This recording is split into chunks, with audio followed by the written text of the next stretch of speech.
भाई hostel life का एक रूल होता है जो कभी नहीं भूलना चाहिए। अगर किसी कमरे में जाने से मना किया जाए और उसकी कोई कहानी हो तो उसे जान लेना चाहिए, क्योंकि इस इंसिडेंट ने मुझे हिला के रख दिया था। तो ये बात तब की है जब मैं अपने कॉलेज के फर्स्ट ईयर में था और नया नया हॉस्टल में शिफ्ट हुआ था। और तुम्हें तो पता ही होगा, फर्स्ट ईयर की एक्साइटमेंट अलग लेवल पे होती है। नई जगह, नए लोग, पहली बार फ्रीडम, एक अलग एक्सपीरियंस होता है, क्योंकि पहली बार तुम अपने पेरेंट्स से और घर से दूर आए होते हो। तो शुरू से बताता हूँ, मैं फर्स्ट डे की बात है ये। मैंने जस्ट एडमिशन प्रोसेस वगैरह सब पूरा किया था, हॉस्टल का प्रोसेस मैंने किया था और पापा मुझे हॉस्टल ड्रॉप करके वापस निकल गए थे। तो जो रूम मुझे अलॉट हुआ था वो था थर्ड फ्लोर पे, रूम नंबर 317, जो कि कॉरिडोर का लास्ट रूम था। तो मैं अपना सामान लेके ऊपर जा रहा था, तभी मुझे दो सीनियर्स मिले जो नीचे आ रहे थे। तो उन्होंने कैजुअली मुझसे हाय हेलो करी, फिर पूछा कौन सा रूम मिला। तो मैंने उनको बताया रूम नंबर 317। तो अचानक से दोनों शांत हो गए, दोनों ने एक दूसरे को देखा, फिर एक सेकंड का ऑकवर्ड सा पॉज भी उन्होंने लिया। फिर एक ने थोड़ा हिचकिचाते हुए बोला, अच्छा भाई ठीक है, बट अगर तुम्हें कुछ लगे तो तुम रूम चेंज करा लेना। तो उस वक्त तो मैंने हंस के छोड़ दिया, मुझे लगा भाई सीनियर्स हैं, ऐसी मस्ती वस्ती कर रहे होंगे, कुछ मजाक होगा इनका। तो मैं हंस के चला गया ऊपर। फिर जब मैं ऊपर पहुंचा तो जो ये रूम 317 था, ये कॉरिडोर के बिल्कुल ही एंड पे था। मतलब उसके आगे बस एक छोटा सा डेड सा कॉर्नर था और एक इमरजेंसी विंडो थी। बाकी फिर उसके लेफ्ट और राइट साइड बाकी सारे रूम्स। फिर मैंने एक चीज़ नोटिस करी कि बाकी सारे डोर्स पे नेम वाले स्टिकर्स लगे हुए थे, बट 317 पे कुछ नहीं था, बस एक नंबर प्लेट लगी हुई थी। तो उसके बाद फिर मैं रूम के अंदर गया। नॉर्मल सा रूम था, 2 बेड्स थे, 2 कबर्ड थे, 2 स्टडी टेबल थे। मतलब नॉर्मली एक जैसा हॉस्टल रूम आप एक्सपेक्ट कर सकते हो वैसा सही था। बाकी फिर डोर से अपोजिट साइड पे एक विंडो थी, जिससे हॉस्टल के पीछे तरफ का व्यू दिखता था। मतलब बाहर खेत वेत थे और खेत से लग के थोड़ा एक जंगल टाइप का था। मतलब जंगल तो क्या, पेड़ वेड़ थे, बट हाँ जंगल दिखता था वो देखने में। तो फिर जब मैं अंदर गया, मैंने देखा बेड पे एक बंदा बैठा हुआ है। तो मुझे पता चला कि एक रूममेट भी है मेरा। मुझे लगा था रूम खाली होगा, रूम में कोई नहीं होगा, बट एक बंदा ऑलरेडी रूम में था। तो मैं रूम के अंदर गया। फिर जो रूममेट मेरा बैठा हुआ था, पहले तो मुझे लगा कि भाई ये रूड सा बंदा है कितना, क्योंकि उसने मुझे देख के रिएक्ट तो किया था, बट उसने मुझसे बात नहीं करी। तो मैंने जाके अपना सूटकेस वगैरह साइड पे रखा, लैपटॉप बैग जो था मेरा वो मैंने उतार के बेड पे रखा और फिर जाके मैंने उससे बात करने का सोचा। तो उसका नाम था राघव कुमार। वो सेकेंड ईयर का स्टूडेंट था और बात करके मुझे थोड़ा आइडिया लगा कि वो कम बोलने वालों में से है शायद। बहुत धीरे धीरे बात कर रहा था, आई कांटेक्ट भी वो मुझसे अच्छे से नहीं कर रहा था। फिर मुझे वो जो चीज़ लगी थी कि वो रूड है, वो मैं समझ गया कि वो रूड वूड नहीं है, वो बस थोड़ा सा शाय है या फिर इंट्रोवर्ट किस्म का है। तो फिर उससे थोड़ी बहुत बातचीत मैंने करी। उसके बाद मैं अपना अनपैक करने लग गया, मैं सेटल होने लग गया। बाथरूम वगैरह देखा मैंने, कबर्ड वबर्ड देखी। तो उस सब में फिर मेरा बाकी का शाम हो गई। फिर शाम को मेस वेस में स्नैक्स वगैरह मिलते थे, तो फिर मैं स्नैक्स खाने गया वहाँ पे, डिनर विनर करा। फिर रात हो गई, सो गया मैं जल्दी, क्योंकि अगले दिन से क्लासेस शुरू होने वाली थी। तो फिर उसके बाद शुरू के 2-3 दिन तो बहुत नॉर्मल से थे। मतलब मैं अपनी क्लासेस वगैरह में बिजी हो गया था, नए नए लोग मिल रहे थे मुझे, ओरिएंटेशन भी उस टाइम पे चल रहा था फर्स्ट ईयर वालों का, तो उसमें सब मैं लगा हुआ था। प्लस राघव भी जो था वो अपने सेकेंड ईयर के शेड्यूल में बिजी रहता था और हम दोनों का टाइमिंग ना थोड़ा सा अलग सा था, बट रूम शेयर करने में कोई इशू नहीं आ रहा था एज सच। बस एक चीज़ मैं थोड़ी थोड़ी नोटिस करता था कि राघव सोता कम था। वो रात को 3 या 4 बजे तक जगता रहता था और फिर सुबह भी उठ ही जाता था जल्दी से। मतलब ऐसा नहीं कि वो सो रहा है, वो 7-8 बजे उठ जाता था जल्दी। बट एज सच कोई अजीब बात नहीं थी। मतलब वो सेकेंड ईयर में था, उसके असाइनमेंट वगैरह होंगे, तो मुझे लगा उसका प्रेशर वगैरह होगा, उसमें बिजी रहता होगा वो रात को। बट आने वाली नेक्स्ट रात को जो हुआ वो भाई इतना क्रीपी था ना कि ये सब बताते हुए भी मुझे गूज़बम्स आ रहे हैं। तो अब 5th डे आ गया था, यानी कि फ्राइडे आ गया था, और मेरा पूरा वीक कहाँ निकल गया मुझे पता ही नहीं चला। मतलब कॉलेज में इतना बिजी था मैं, मुझे कुछ समझ ही नहीं आया कहाँ निकल गया पूरा वीक। तो अब जो आने वाले नेक्स्ट 2 दिन थे, सैटरडे संडे, उन पे छुट्टी थी वीकेंड की। तो फ्राइडे को तो मैं काफ़ी थका हुआ था, क्लासेस वगैरह थी। उसके बाद शाम को मैंने दोस्तों के साथ प्लान भी बना लिया था कि चाइनीज़ वगैरह हम खाने जाएंगे, तो चाइनीज़ वगैरह भी मैं खाने गया। फिर बढ़िया रिलैक्स किया मैंने, और फिर उस दिन मैं रूम में आके जल्दी से सो गया। मतलब ज़्यादा देर तक नहीं जगा, लगभग 10:30 या 11 बजे के अराउंड में सो गया। बट फिर अचानक रात को मेरी नींद खुली, मुझे काफ़ी प्यास व्यास लग रही थी, तो मैंने जाके बॉटल वॉटल ली, पानी पिया, और उस टाइम लगभग 2 या सवा 2 बज रहे होंगे, क्योंकि मैंने फ़ोन चेक करा था। और जब मैंने फ़ोन और बॉटल नीचे रखा और सामने देखा, राघव अपने बेड पे सीधा बैठा हुआ था और अपने कबर्ड को घूरे जा रहा था। बस चुपचाप अपने कबर्ड को देख रहा था और कुछ भी नहीं कर रहा था। और जो उसका कबर्ड था वो शायद थोड़ा सा खुला था, मतलब लाइट ऑफ थी, सिर्फ कॉरिडोर की हल्की सी लाइट आ रही थी नीचे से। तो मुझे उतना कुछ समझ नहीं आया। तो मैंने उससे पूछा, क्या हुआ भाई, सोया नहीं अभी तक? तो वो हल्का सा मुड़ा और उसने मुझसे बोला, बस टाइम देख रहा था। मैं बोला, टाइम देख रहा था मतलब? तो मैं थोड़ा सा कंफ्यूज हो गया। मतलब उसके हाथ में फ़ोन तो था नहीं और ना ही हमारे कमरे में कोई घड़ी थी। तो उस टाइम तो मुझे कुछ समझ नहीं आया, तो फिर मैं लेट गया चुपचाप और मेरी नींद लग गई वापस। तो उस रात के बारे में तो मैंने ज़्यादा कुछ नहीं सोचा। पर नेक्स्ट दिन सुबह एक अजीब सी चीज़ नोटिस की मैंने। रात को राघव का कबर्ड थोड़ा सा खुला हुआ था और यूजुअली राघव अपना कबर्ड कभी खुला नहीं रखता। आई नो काफ़ी नॉर्मल सी चीज़ है, कुछ अलग बात नहीं है इसमें, बट राघव अपने कबर्ड को लेके थोड़ा सा वियर्ड था। मतलब वो हर टाइम अपने कबर्ड को बस लॉक ही रखता था।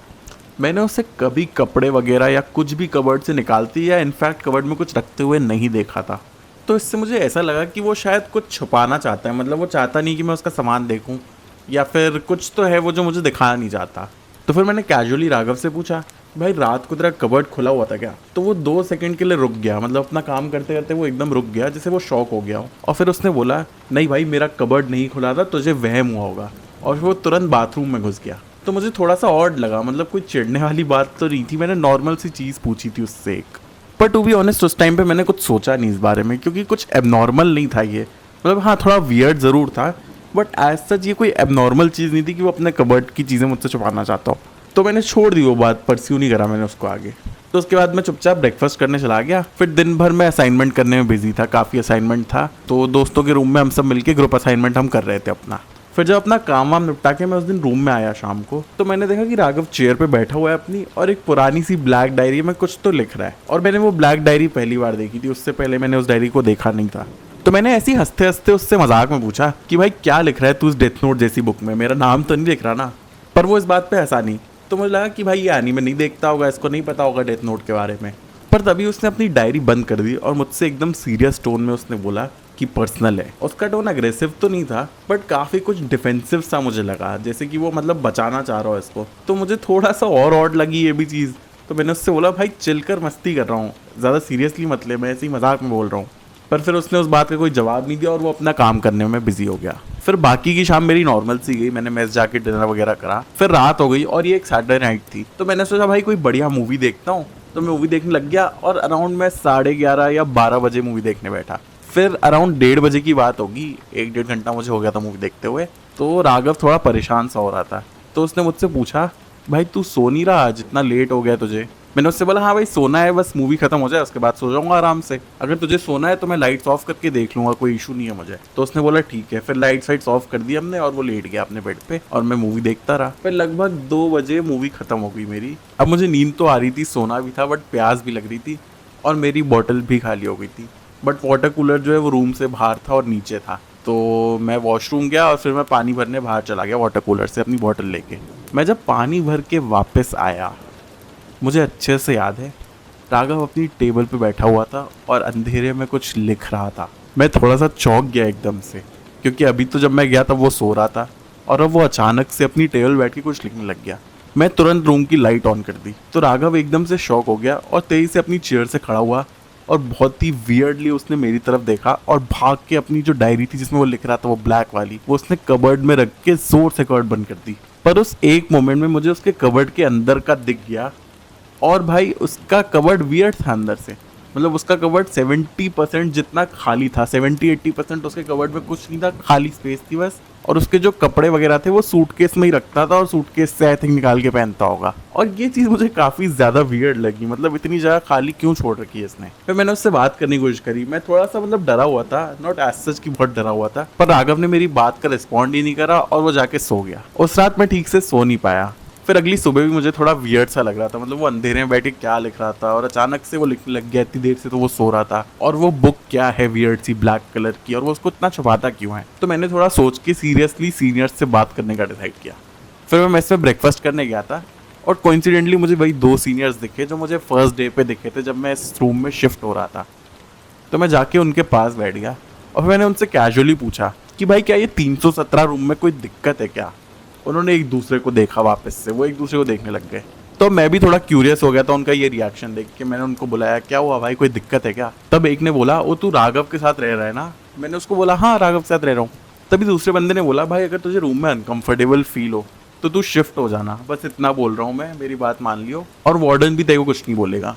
तो मैंने उससे पूछा, पर क्यों भाई, ऐसी क्या बात हो गई, मतलब शिफ्ट क्यों हो जाऊँ मैं, तुम ऐसे क्यों बोल रहे हो? तो उन दोनों ने थोड़ा तो हेजिटेट किया, बट उसके बाद उन्होंने मुझे बताया कि उसके लास्ट 3-4 रूममेट्स उसको छोड़ के जा चुके हैं। मतलब 4-5 बार उसके रूममेट्स बदल चुके हैं और सब ने उसका रूम छोड़ दिया कुछ दिनों में ही। तो उसके बाद मैं थोड़ा पैनिक होने लग गया। मैं बोला क्यों भाई, ऐसा क्यों है यार, बता दो ना क्या बात है। तो फिर उन्होंने मुझे इशारा करा कि ध्यान से सुनना, क्योंकि वो धीरे बोलने आ रहे थे इस बात को। उन्होंने बोला कि राघव के जितने भी रूममेट थे पहले, उन सब ने यही चीज़ बोली कि राघव किसी से बात करता था रात को, खाली रूम में राघव किसी से बात करता था। और भाई ये सुनते ही मेरी फट गई। मेरे भी मन में वो बात है कि वो फ़ोन पे बात करता होगा, पर उन सब ने बताया कि नहीं, वो फ़ोन पे बात नहीं करता था, वो उठ के बिस्तर पे बैठ के सामने देखते हुए बात करता था। और भाई फिर मेरी फटी है, मतलब एक्चुअल वाली फटी है। तो फिर मैं रूम में आया और रूम में आते ही सो गया। और फिर मैंने ये डिसाइड करा कि भाई आज रात को मैं नहीं सोऊंगा, मैं प्रिटेंड करूँगा सोने का। फिर रात हुई 11:30 बजे, 12 बजे, और 12, 12:30 पे मैं सो गया। लाइट वाइट ऑफ करी और मैं सो गया, मतलब मैं एक्टिंग करने लग गया सोने की। तो 2 बजे तक तो सब नॉर्मल था, बट मुझे एग्जैक्टली याद है जैसे ही 2:13 हुए, राघव सीधा उठ के बैठ गया। बिल्कुल एकदम मैकेनिकल सी मूवमेंट थी उसकी। वो ऐसे उठा जैसे मतलब 2:13 पे उसको उठना ही होता है, वो प्रोग्राम है 2:13 पे उठने के लिए। वो धीरे से बेड से उतरा, उसने अपना कबर्ड खोला और कुछ तो निकाला अपने कबर्ड में से, मतलब उसने अपनी वो ब्लैक वाली बुक निकाली होगी जो वो छुपा के रखता था। फिर वो टेबल पे जाके बैठ गया और कुछ तो लिखने लगा। मैं आँख बंद करके सब कुछ सुन पा रहा था। रूम में काफ़ी ज़्यादा शांति थी और वो पेन से लिख रहा था, उसकी साउंड मुझे क्लियरली आ रही थी। बट फिर वो अचानक से लिखते लिखते रुक गया और थोड़ी देर रुकने के बाद उसने धीरे से बोला हाँ। और भाई वो बहुत क्लियरली बोला उसने हाँ, मतलब ऐसा नहीं कि वो फंबल कर रहा हो या नहीं में बोल रहा हो। उसने बिल्कुल उस तरह से हाँ बोला जैसे हम बात करते हाँ बोलते हैं, जैसे तुम मेरे से बात करो और मैं जवाब दूँ हाँ। उसने एकदम उस तरीके से हाँ बोला था। और मुझे ये बात भी बता दी कि रूम में सिर्फ हम दोनों ही हैं, कोई नहीं है रूम में, क्योंकि मैं बहुत टाइम से रूम में ही था। और सोने से पहले जब लाइट वाइट ऑन थी तब भी हम 2 ही थे रूम में और कोई नहीं था। और बात ये भी नहीं थी कि वो फ़ोन पे बात कर रहा हो, क्योंकि रूम एकदम साइलेंट था। वो अगर फ़ोन यूज़ भी करे या फ़ोन से बात भी करे किसी से तो उसकी भी साउंड क्लियरली आ ही जाती मुझे। पर तब भी उसके जवाब देने का टोन बिल्कुल ऐसा था कि किसी तीसरे को जवाब दे रहा हो वो। तो ये होने के बाद मेरी हार्ट बीट काफ़ी ज़्यादा तेज़ होने लग गई। मतलब मैंने पूरा ट्राई करा कि मैं रिएक्ट नहीं करूँ इस बात पे, और मैं रिएक्ट नहीं भी करा, मतलब मेरी सिर्फ हार्ट बीट तेज़ हो रही थी। बट तभी वो अचानक चेयर से उठा, मुझे आवाज़ आई कि वो चेयर से उठा है और मुझे फील हुआ कि वो मेरी तरफ आ रहा है। और भाई मेरी फट चुकी थी। मैं बस चद्दर के अंदर एकदम रेडी था कि मुझे कुछ फील हुआ और मैं उठ के भागूंगा सीधा, इसको मार के, मुझे नहीं पता भाई, मैं भागूंगा यहाँ से। तभी वो अचानक से रुक गया। फिर उसने धीरे से बोला तू सो नहीं रहा है ना।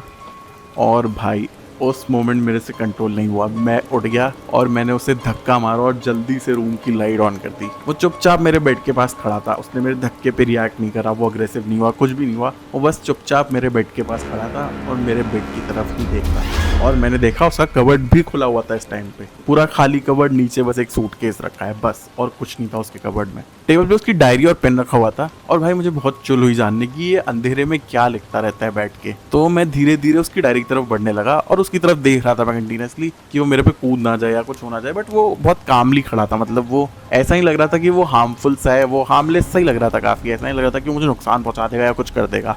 तो मैं धीरे धीरे उसकी डायरी की तरफ पहुंचा और फिर मैंने उसकी डायरी की तरफ देखा और भाई उसमें जो लिखा था वो देख के भाई मैं शॉक हो गया एक मोमेंट के लिए। मतलब मुझे समझ नहीं आया ये क्या चल रहा है इस रूम में। उसकी डायरी में भाई रीडिंग लिखी हुई थी डे 1 से लेके डे 7 की। डे 1 वही था जिस दिन मैं आया था और डे 7 यानी आज का दिन था, क्योंकि 7 दिन हो चुके थे। और भाई उसमें रीडिंग लिखी हुई थी वियर्ड सी कि डे 1 2:13 AM, डे 2 2:13 AM, हर दिन की 2:13 AM की रीडिंग्स लिखी हुई थी उस डायरी में। और एक एक वर्ड लिखा था, 1-2 वर्ड लिखे थे बस, जो कि मुझे समझ आया कि डिस्क्राइब कर रहे थे कि उस वक्त मैं क्या कर रहा हूँ। क्योंकि डे 1 2:13 AM पे लिखा था स्टेबल, फिर डे 2 पे लिखा था स्लीपिंग अनअवेयर, डे 3 पे भी स्लीपिंग अनअवेयर, 4 पे भी स्लीपिंग अनअवेयर। मेरे मंडे ट्यूसडे वेंसडे थर्सडे पूरा वीक बहुत नॉर्मल गया था। मैं सोता था, उठता था, वापस कॉलेज चला जाता था। तो उस टाइप का ही मेरा वीक गया। तो शुरू के 4 दिन की रीडिंग तो बहुत स्टेबल थी। फिर जो डे 5 था, फ्राइडे का दिन था, उस दिन की रीडिंग थोड़ी सी अलग थी। उसमें लिखा था got up but still unaware. फिर डे 6 की रीडिंग थी जो कि सैटरडे नाइट थी और उसमें लिखा था अवेक अनअवेयर सस्पिशियस, मतलब इसे पता था कि मैं सस्पिशियस हूँ इसके बारे में। और फिर फाइनली डे 7 जो कि आज संडे का दिन था, इसमें लिखा है अवेक अवेयर सस्पिशियस। मतलब इसको लिखते वक्त भी पता था मैं उठा हुआ हूँ, और इसको ये भी पता था कि मैं इस पर नज़र रखे हुआ हूँ, और इसको ये भी पता था कि मुझे इस पर शक है। और भाई उसी मोमेंट मैं सच बता रहा हूँ, उसका कबर्ड अचानक से खुद से बंद हुआ और थौड़ करके ज़ोर से आवाज़ आई, और भाई मेरी ना रूह कांप गई उस टाइम पे। मैं चिल्लाया और भाग के रूम से निकला और अपने दोस्त के पास गया। तुरंत मैंने उसको उठाया, उसको सब कुछ बताया मैंने बैठ के कि क्या क्या हुआ इतने दिन से, क्या क्या मैंने ऑब्जर्व किया। और फिर उसके रूम में ही मैं उस रात सो गया। मतलब वहीं रहा मैं पूरी रात, सो तो मैं बिल्कुल नहीं पाया, पर उसके रूम में ही रहा मैं पूरी रात। अपने रूम में वापस जाने की हिम्मत मेरे से नहीं हुई। और नेक्स्ट डे सुबह होते ही मैं वार्डन के पास गया तुरंत, और मैंने उससे रूम चेंज की बात करी जाके कि भाई तुरंत रूम चेंज करना है, मुझे नहीं रहना उस रूम में। और भाई टू माय शॉक वो एक बार में मान गया। मतलब उसने कोई सवाल नहीं पूछा मुझसे, कोई बहसबाजी नहीं करी, कुछ नहीं करा, सीधा एक बार में मान गया। और वो बोला ठीक है फर्स्ट फ्लोर पे आ जाओ, रूम 103 खाली है फर्स्ट फ्लोर पे, तुम वहां चले जाओ अपना सामान लेके, कोई दिक्कत नहीं है। और फिर शाम को ऑफिस जाके ऑफिशियल लेटर लिख के सबमिट कर देना, तुम्हारा काम हो जाएगा। फिर अपने रजिस्टर में कुछ कुछ लिख रहा था, उसने मेरा नाम काटा 317 में से और 103 में मेरा नाम लिख दिया। और फिर वो हंसते हंसते बोला कि इतने दिन 317 में कोई नहीं टिक पाता। और इस टाइम मुझे समझ आ गया था उसकी बात का मतलब कि क्यों 317 में कोई नहीं टिक पाता। मैं अपने दोस्त को लेके गया, सामान पैक कर रहा था मैं रूम में, और राघव उस टाइम रूम में ही बैठा था बिल्कुल चुप। उसने ना मुझे रोका, ना उसने मुझसे कुछ बात करी, ना उसने मुझे कुछ बोला, कुछ नहीं बोला। बस जब मैं एंड में अपना आखिरी बचा हुआ सामान लेके रूम से निकल रहा था, तो उसने मुझसे एक बात बोली, तू लास्ट स्टेज तक पहुंच गया था। और वो सुन के मैं रुक गया उस जगह पे। मैंने उससे पूछा मतलब? वो बोला नेक्स्ट स्टेप में तू भी सुन लेता। मैंने उसकी बात का कुछ रिप्लाई नहीं दिया, ना मैंने उसकी तरफ देखा। मैं चुपचाप अपना सामान लेकर रूम से बाहर चला गया। उसके बाद ना मैंने कभी उस रूम की तरफ देखा, ना मैं कभी थर्ड फ्लोर पे वापस गया। और फिर उसके बाद सब कुछ नॉर्मल हो गया। मेरे आगे के 2-4 दिन, 5 दिन सब नॉर्मल गए, 6 दिन नॉर्मल गए, सब नॉर्मल हो गया। फिर एक हफ्ते बाद हमें खबर आती है कि राघव हॉस्टल छोड़ के चला गया। ऑफिशियल रीजन आया मेडिकल लीव। लोग बोल रहे थे पेरेंट्स उसको आके ले गए, कुछ बोल रहे थे कि उसको स्लीप डिसऑर्डर था, कुछ बोल रहे थे उसको एंजाइटी थी, पर सच क्या था वो हम में से किसी को नहीं पता। एंड टू दिस डे भाई जब भी मैं ये चीज़ याद करता हूँ भाई मेरी फट जाती है। मतलब भाई ये एक्सपीरियंस क्या बोलूँ मैं, ये ऐसा एक्सपीरियंस किसी के साथ ना हो। मतलब भाई फर्स्ट ईयर में तुम कॉलेज जा रहे हो, नए नए हो तुम किसी जगह पे, और भाई तुम्हारे साथ एक हफ्ते के अंदर अंदर ऐसा एक्सपीरियंस हो जाए। मतलब भाई ये नहीं होना चाहिए किसी के साथ। मतलब भाई ये क्या, दूर दूर तक ऐसा कुछ ना हो किसी के साथ, मैं तो यही दुआ करूंगा। तो भाई मोरल ऑफ द स्टोरी ये है, तुम कभी किसी हॉस्टल में जाते हो और तुम्हें कभी कॉरिडोर का लास्ट रूम मिले, चलो कॉरिडोर का लास्ट रूम तो नहीं, वो तो हर बार सही नहीं हो सकता, बट अगर कोई रूम हो और उसके बारे में कोई कुछ तुमसे बात बोले, या तुम्हें डाउट हो, या फिर लोग उस रूम के बारे में कुछ बोलते हो, तो भाई उस चीज़ को कभी इग्नोर मत करना, क्योंकि भाई हर कहानी फेक नहीं होती। तो भाई ज़रूर जानना उस कहानी को और ट्राई करना कि तुम भाई उससे दूर निकल लो, उसमें ना ही पढ़ो तो अच्छा है। तो भाई बस यही थी मेरी एक्सपीरियंस की कहानी। कमेंट करके ज़रूर बताना, और भाई चैनल को सब्सक्राइब कर दो। मैं और स्टोरीज लाता रहूँगा, मेरे पास और भी कुछ स्टोरीज हैं, एंड भाई मेरे दोस्तों के साथ भी काफ़ी कुछ एक्सपीरियंसेस हुए हैं जो कि मैं तुम्हारे साथ शेयर करूँगा डेफिनेटली। तो भाई चैनल को सब्सक्राइब कर देना, और भाई मिलते हैं अगली स्टोरी में। Bye bye.